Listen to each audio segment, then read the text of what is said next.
Welcome to the Win, Make, Give podcast. Chad Hyams here, thankfully far away from Bob Stewart over there. Bob, how are you?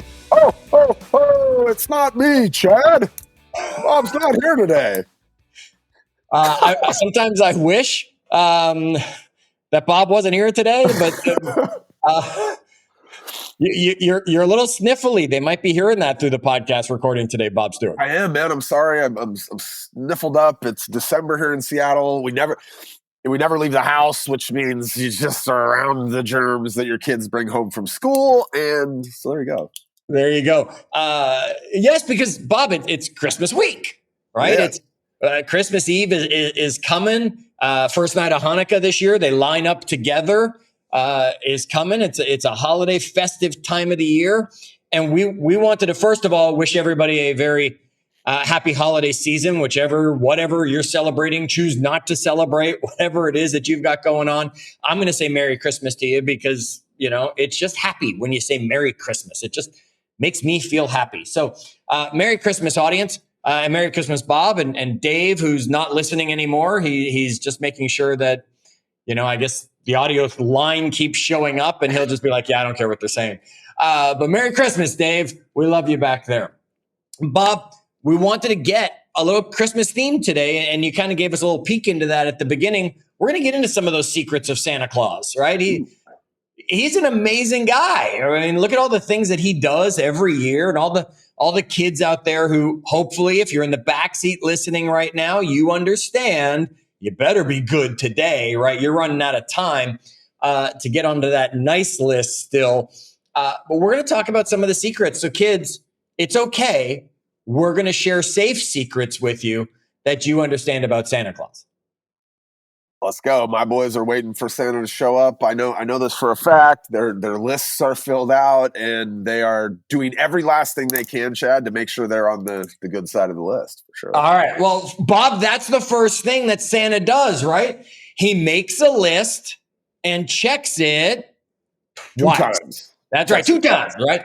He doesn't just check it once. He checks it twice. Bob, we need to make lists just like Santa when it comes to our goals. We need to actually sit down and write down our goals. Statistics show us that we're 78% more likely to achieve the goal just by writing it down and getting some accountability that goes with it. So folks, write down your goals. Go make that list. Bob, you got your list? Well, I do have my list. I would say that you probably should be a little bit more aggressive than Santa. Like, don't be the person this year in 2025 that I was last year, right? Or I've been at different points in don't do these goals and then stick them in a drawer in your desk, Chad, and we don't check in. You need to do it more than twice. Like, your goals need to be somewhere visible, right? Ben puts them on the home screen of his phone. Like, literally every time he opens his phone, boom, he can see his goals right there. I keep mine on a little spot on my desk right here. I'm clicking my pen. Chad told me to stop. You guys, normally he just gives me a verbal signal, but this time I'm calling him out on his little hand signals to me. Sorry, Chad. I'm trying to break my habit of chewing my pen, which my wife is disgusted by. She'll come down to my desk and be like, "This is sick. Your pens are all chewed up." I'm like, "Sorry, I'm a clicker now." But don't just write your goals down and check them twice this year. Right? Check them twice a day, right? Yeah, put them in a place where you can see them all the time. That's a great one, Bob. We also need to remember with our list, while Santa might run that list alphabetically because that's easiest, or maybe he's got it.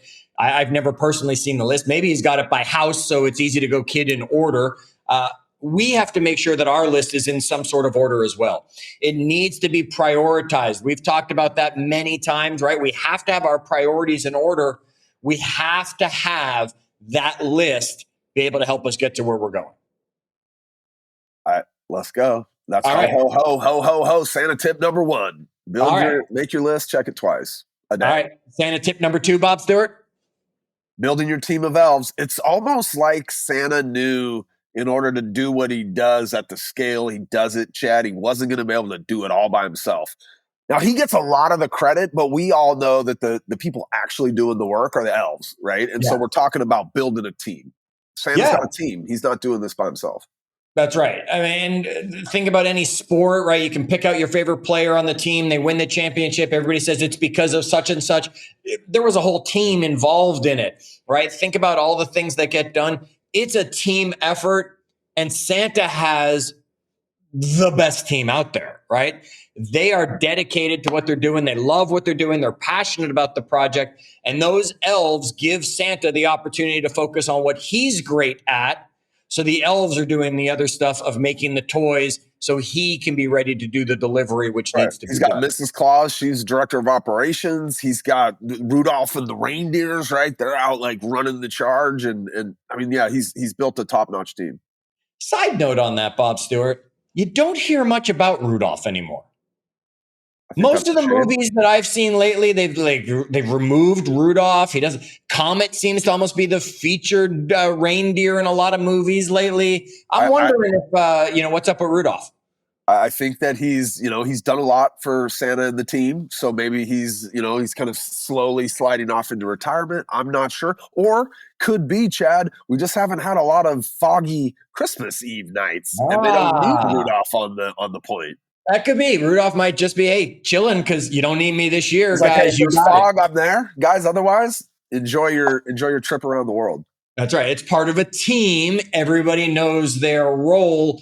Do you have your team in place around the house? Do you have your team in place at work? Do you have your team in place with your health? You're not achieving things on our own anywhere near the level we could achieve it with a team. Bob, give us a ho, ho, ho in there. Ho, ho, ho. All right, let's get to rule number 3 or secret number 3. Santa's is he stays on schedule. Ooh. Now, Bob, I'm taking this one, right? Because we know which one of us understands scheduling and sticking to it. Santa knows that it's one big year, one big night, but you can be sure he's planning for it all year, right? Kids are being born throughout the year. Kids are growing to a certain age and maybe moving to other locations, right? Santa's got to always be working to be prepared for that one big night. He has scheduled things that need to be done when they need to be done, not only so that he gets his priorities done, also so he has a list of deadlines, right? If we want to be delivering on Christmas Eve, the toys better be done by Christmas morning or, Christmas Eve morning. Yeah. So they're ready to get loaded up onto the sleigh and go.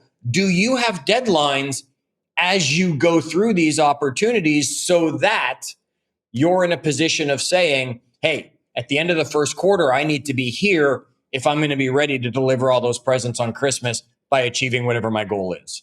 Gotta stay on schedule, Chad. I'll let you take that one. That's not my specialty necessarily, but I do aspire to be more like Santa Claus this year. So, All one, right.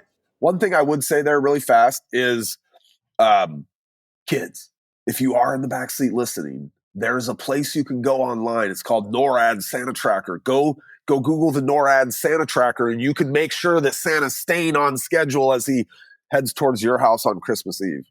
I remember flying as a kid over the holidays, Bob, because my parents were divorced. I lived with my mom. I would go visit my father on that Looking out the Christmas. plane And I window. remember that when it was Christmas Eve, happened to be the day of the flight for some reason, you can be sure the pilot was always keeping us informed where he was. Now with the internet, because I'm that old, now with the internet, kids, you can track yourself, be in bed before he gets to Yeah, you. he'll Or skip your house right over. He'll skip just right go over your right by. house. He knows if you're sleeping or if you're awake. Bob, Santa's secret number 4. Deliver joy, Chad. Aw. Deliver joy. Talk a little bit more about that because Santa really does. I mean, Santa's Santa's power comes from the giving that Santa does, Chad. That's a great point. And it doesn't. Some of the best gifts that we've ever had didn't cost the most. They were just sincere and sometimes unexpected. Now we expect something from Santa, and so your expectations, right? Make sure they're in check, kids, so that you're not disappointed potentially. But if you came with no expectations of getting a gift and somebody just came out of nowhere and gave you a gift, like think about how magical that is. This Santa is showing up. Now, what happens is over time, we build up some expectations of what we want from Santa. We gave him a list, Chad, and he didn't hit the list. But kids, like, think about the joy in just getting something for no reason other than you've been good. That's it. Right. And think about how can we pass that on? right? How many families do I know of, not just hear about, but I actually know of, that the week before Christmas, their kids actually will go through all their toys and stuff like that, and they will go donate them to kids in need so that they have space for whatever Santa might be blessed enough to be bringing to them. How do we spread joy and bring gratitude everywhere we go? That's going to tie to point 6 when we get there for secret number 6 with Santa. But bring joy to everybody and make that giving back important part of your life. That. Giving so important. We did that not long ago with our boys, Chad. Let's, cleared a little bit of room for the toys that Santa might bring, but more than anything, like, let's get that stuff out to the house and get it to somebody that could use it more than our kids do. There you go. Absolutely. Bob, we've got secret of Santa number 5 here on the list, and that's adapting to the naughty and nice list. Oh. Right?